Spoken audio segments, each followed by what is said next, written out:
Sa Novaliches, Quezon City, 50 pamilya ang nawalan po ng tirahan sa demolisyong sinimulan daw sa pakanwaring Oplan, Tokhang. Ang sagot ng demolition team sa report ng saksing si Tricia Zafra.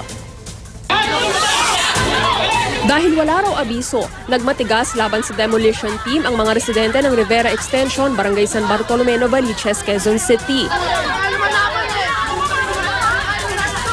Pero bago ang sakitan, muntik maisahan ang mga residente. Madaling araw, nandito na sila. Napalimpungatan kami, bigla na lang kami pinapila dyan. Mga lalaki. Anong sabi sa inyo? Sabi niya, Operation Tokhang daw. Tapos bigla kaming dadalhin sa presinto.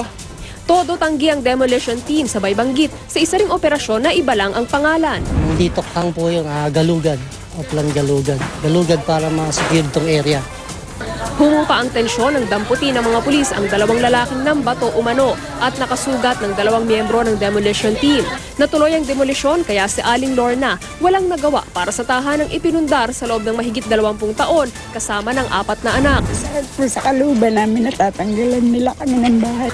Kahit ang alok na 20,000 pisong financial assistance para sa mga kusang magbabaklas hanggang nitong Martes, hindi niya tinanggap dahil may hawak daw siyang Certificate of Occupancy na mula raw sa may-ari ng lupa na Diogenes Rodriguez daw ang pangalan. Habang ang leader ng mga residente, may hawak daw na disposition report mula ombudsman na nagsasaad na hindi inutos ang demolisyon ng may-ari ng lupa pero Orlando Bongat naman ang pangalan.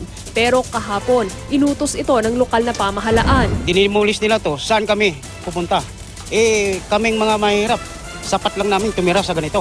Pero mayroon namang batas sa ganito eh. Kailangan sana bigyan nila ng pansin.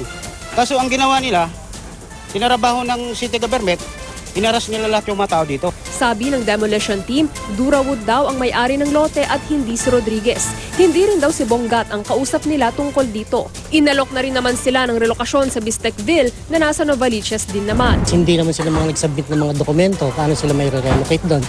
Sumulat na raw ang mga residente sa Presidential Complaint Center para hilingin sa Pangulo na ipahinto ang demolisyon.